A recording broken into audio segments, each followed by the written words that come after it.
Untuk kualitas audio yang lebih baik, silahkan gunakan headset atau headphone kalian.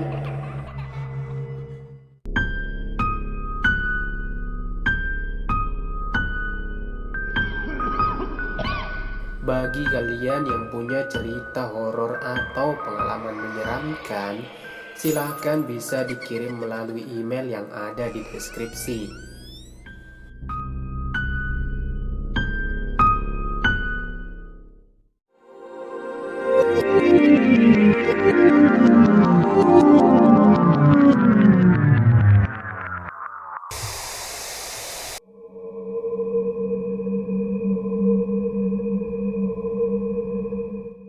Pada episode sebelumnya, Sari menemui Mbah Dehen untuk meminta bantuan agar suaminya tidak berpaling. Karena belakangan ini Dayat sudah terlihat jenuh kepada Sari. Mbah Dehen pun sebenarnya tidak sanggup. Namun, karena Sari terus memaksa dan memohon, akhirnya Mbah Dehen pun memberikan Sari ajian kuyang. Mbah Dehen sudah memperingatkan Sari kalau ajian ilmu kuyang ini sangat berbahaya. Namun, Sari tidak peduli dan menyanggupi apapun resikonya. Setelah Mbah Dehen memberikan minyak kuyang kepada Sari, Sari pun berpamitan pulang. Ia akan segera melakukan ritual untuk menjadi kuyang. Dalam 3 malam pertama, Sari harus dapat menghisap darah manusia. Jika dalam jangka waktu 3 malam pertama itu Sari tidak dapat darah, maka ajian ilmu kuyangnya akan batal dan dia tidak bisa lagi memilikinya untuk kedua kali. Bahkan minyak kuyang itu akan menyerang Sari jika Sari tidak menghisap darah manusia. Singkat cerita, tepat jam 12 malam, Sari mengoleskan minyak kuyang ke lehernya. Tiba-tiba leher Sari berasa gatal. Ia mencoba menggaruk, namun tidak lama kepala Sari terasa tertarik ke atas. Dan dengan bekal ajaran Mbah Dehen, Sari mencoba membaca mantra-mantra lalu menarik kepalanya sendiri. Dan tiba-tiba kepalanya secara perlahan terpisah dari lehernya. Bahkan organ-organ dalam Sari ikut keluar dari potongan lehernya itu. Jantung dan hatinya menyala berwarna merah, sementara organ-organ lainnya seperti ginjal, usus, dan lain-lain berwarna hitam pekat. Sari mengendus-endus dan kepala Sari terbang dengan sangat cepat. Yang akan menjadi korbannya adalah Nuri. Nuri adalah salah satu tukang masak di rumah makannya Sari. Kebetulan Nuri adalah seorang janda. Ia tinggal sendiri di rumahnya. Setiba kuyang itu di rumah Nuri, secara ajaib kuyang itu masuk ke dalam rumah Nuri. Entah bagaimana caranya. Lalu dia pun menggigit paha Nuri. Namun anehnya, Nuri tidak merasa kesakitan. Hingga sedikit pun tidurnya tidak terganggu. Pada besok harinya ketika Nuri hendak mandi, ia melihat di pahanya ada sedikit lebam. Dan di antara lebam itu ada bekas tusukan, alias bekas gigitan taringnya kuyang. Nuri pun merasa aneh, karena tadi malam sebelum tidur dia masih baik-baik saja. Namun segera Nuri berpikir baik, mungkin malam tadi ada nyamuk atau semut merah yang menggigitnya. Pada malam berikutnya, Sari beraksi kembali. Kali ini, Sari mencoba meneror salah seorang duda tua. Dia hidup seorang diri di dalam gubuk reot di pinggiran desa. Saat orang tua itu sedang tidur pulas, terlihatlah sosok Sari yang telah menjadi kuyang. Ia masuk ke dalam gubuk reot duda tua itu. Dan dengan sekejap, Sari menghisap darah duda tua itu melalui betisnya. Kuyang Sari benar-benar puas karena darah orang tua itu hampir habis dihisap oleh kuyang itu. Aksi seperti itu terus dilakukan oleh Sari setiap malam, sebab jika tidak mendapat darah, ia akan merasa ngilu. Persendian-persendiannya pun akan terasa sakit.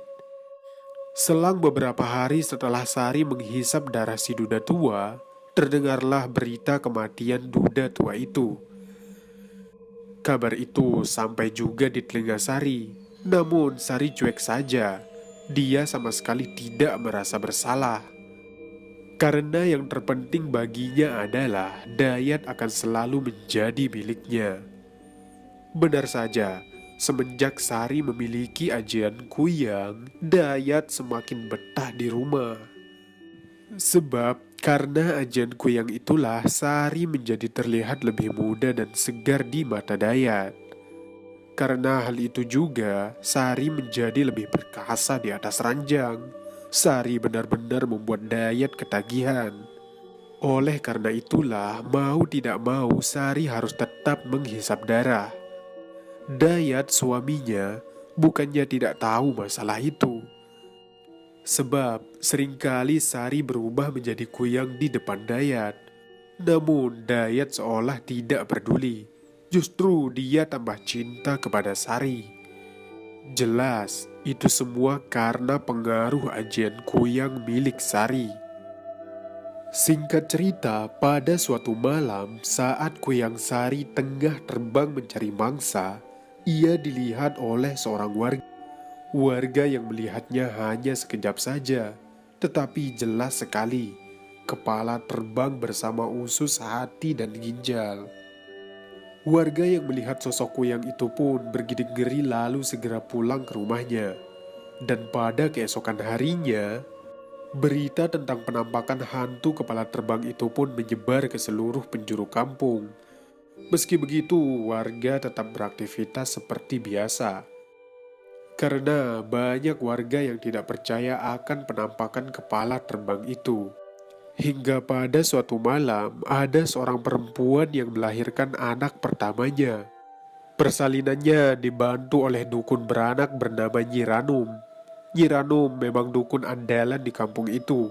Sebenarnya Nyi Ranum tidaklah terlalu tua, sebab umurnya sekitar 45 tahun. Nyi Ranum meminta suami perempuan itu untuk menyediakannya wadah sebagai tempat menaruh ari-ari. Setelah itu, Nyi Ranum meminta perempuan itu untuk mengatur nafas. Dan tak lama kemudian, bayinya pun lahir dengan selamat. Darah persalinan pun mengalir jatuh ke lantai kayu. Maklum, rumah si perempuan itu adalah rumah panggung. Terlihat darah persalinan itu menetes jatuh ke tanah. Namun, sebelum sampai ke tanah, Kuyang Sari datang. Ia terlihat sangat menyeramkan. Lalu, ia pun menganga di bawah kolong rumah. Ia menunggu tetesan darah persalinan yang jatuh. Sementara itu, Nyi Ranum membersihkan bayi, lalu menyerahkan kepada suami perempuan itu untuk diazankan. Setelah itu, Nyi Ranum mengambil ari-ari lalu menaruhnya pada wadah yang sudah disiapkan. Lalu, Nyi Ranum keluar rumah itu. Ia hendak menguburkan ari-ari dari bayi yang baru lahir itu. Karena memang lubangnya sudah disiapkan sejak awal. Namun baru 7 langkah Nyi Ranum keluar dari rumah, ia melihat sosok kepala terbang. Itu adalah Kuyang Sari. Nyi Ranum pun terkejut. Ia kaku, kaki dan tangannya tidak bisa digerakkan. Tidak hanya itu, Nyi Ranum juga seperti orang bisu. Ia sama sekali tidak bisa mengeluarkan suaranya. Dengan mata kepalanya lah, Nyi Ranum melihat Kuyang itu dengan ganas memakan ari-ari yang dibawa oleh Nyi Ranum. Setelah ari-ari itu habis dimakan, Kuyang itu terbang dengan sangat cepat. Nyi Ranum pun segera tersadar, lalu memberitahukan hal itu kepada suami perempuan yang baru saja melahirkan itu. Dan mulai sejak itulah, hantu kepala terbang alias Kuyang mulai menggegerkan masyarakat. Selesai. Terima kasih sudah mendengarkan cerita ini. Tunggu cerita-cerita lainnya ya. Jangan lupa untuk like, komen, dan subscribe. Tetap sehat dan semoga selamat dunia akhirat.